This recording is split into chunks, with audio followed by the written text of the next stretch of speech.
race against time.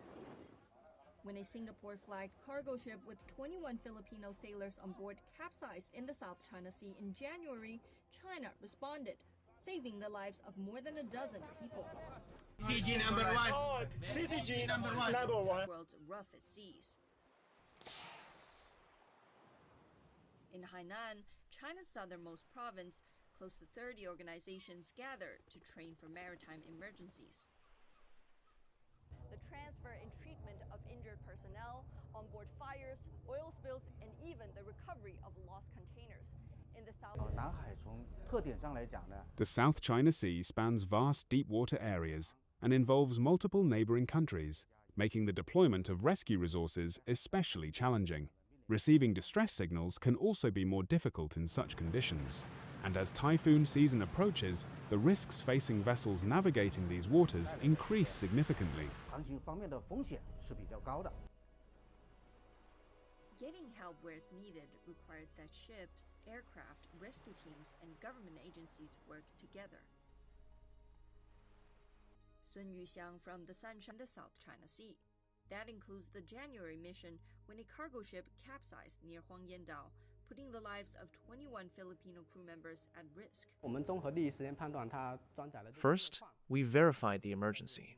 Based on the initial reports, we determined that the vessel, carrying nickel ore, was at high risk of capsizing. After confirming the situation, we alerted relevant authorities, including the South China Sea Rescue Bureau. We also issued a navigation warning to passing merchant vessels and coordinated with rescue centers in Hong Kong, Hainan, and other agencies to launch a joint response. Each agency has a specific role in the response. For example, experts from China's Ministry of Natural Resources are tasked with narrowing the search area. Finding someone in the open sea is like looking for a needle in a haystack. That's why drift prediction is essential. We rely on environmental data such as wind, ocean currents, and waves to predict drift paths.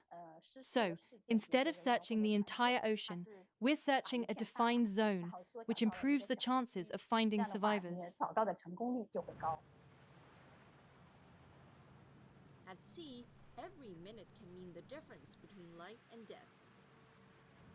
In this case, with multiple teams rushing to the scene, 2 Chinese Coast Guard vessels, the closest units, arrived within hours of the alert.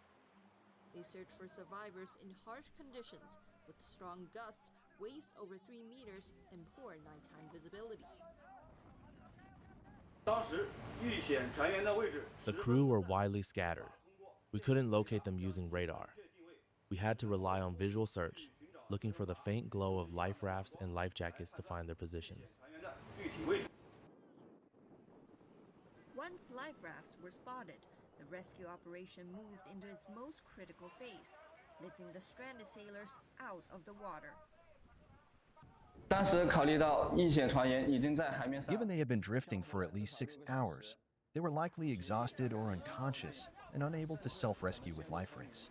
We secured ourselves to the ship with ropes, jumped into the sea, tied the survivors, and were pulled back aboard together by the crew on deck.